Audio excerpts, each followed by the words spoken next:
ইন্দোনেশিয়ার পশ্চিমাঞ্চলে একটি আগ্নেয়গিরির শীতল লাভা এবং আকস্মিক বন্যায় এখন পর্যন্ত ৪১ জনের মৃত্যু হয়েছে। এছাড়া নিখোঁজ রয়েছে আরও ১৭ জন।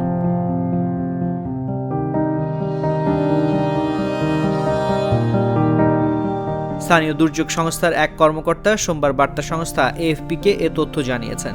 কয়েক ঘন্টা ধরে চলা ভারী বৃষ্টির কারণে আকস্মিক বন্যা পরিস্থিতি তৈরি হয়েছে। বন্যার কারণে রাস্তাঘাট, বাড়িঘর, মসজিদ প্লাবিত হয়েছে।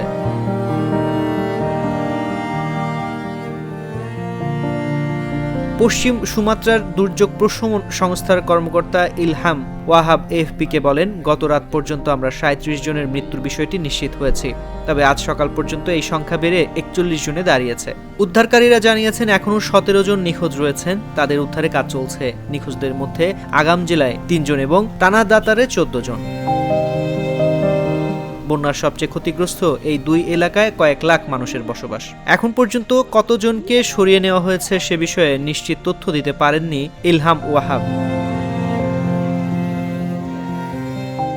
তিনি বলেন, এই মুহূর্তে আমরা ক্ষতিগ্রস্তদের অনুসন্ধান, উদ্ধার, সরিয়ে নেওয়া ব্যক্তিদের সুরক্ষা এবং তল্লাশি অভিযানের দিকেই বেশি গুরুত্ব দিচ্ছি। বন্যার কারণে রাস্তাঘাট যেন নদীতে পরিণত হয়েছে। বেশ কিছু এলাকায় মসজিদ এবং ঘরবাড়ি ক্ষতিগ্রস্ত হয়েছে। আগ্নেয়গিরির শীতল লাভা লাহান নামেও পরিচিত। আগ্নেয়গিরির প্রধান উপাদান যেমন ছাই, বালি এবং নুড়ি পাথর বৃষ্টির কারণে আগ্নেয়গিরির ঢালে নেমে আসে, তখন পরিস্থিতি আরও খারাপ হয়ে ওঠে। এর আগে চলতি মাসের শুরুর দিকে ইন্দোনেশিয়ার মধ্যাঞ্চলে বন্যা এবং ভূমিধসে কমপক্ষে ১৫ জনের মৃত্যু হয়। সে সময় প্রাকৃতিক দুর্যোগে বহু বাড়িঘর ক্ষতিগ্রস্ত হয়েছে এবং রাস্তাঘাট ভেসে গেছে।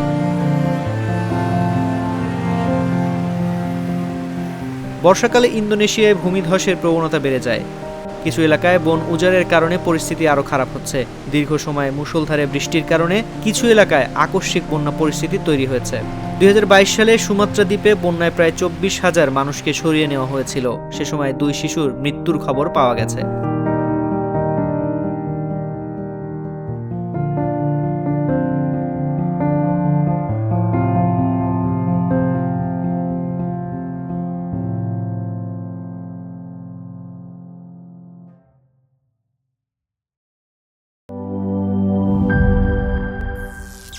করিম চাচা, আপনার প্রিয় মানুষদের কখনো বিপদে ফেলতে চাইবেন না স্যার।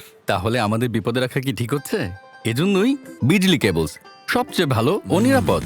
ফ্লেম রিটার্ডেন্ট পিভিসি দিয়ে তৈরি বিজলি কেবলস, নিরাপদ আজীবন।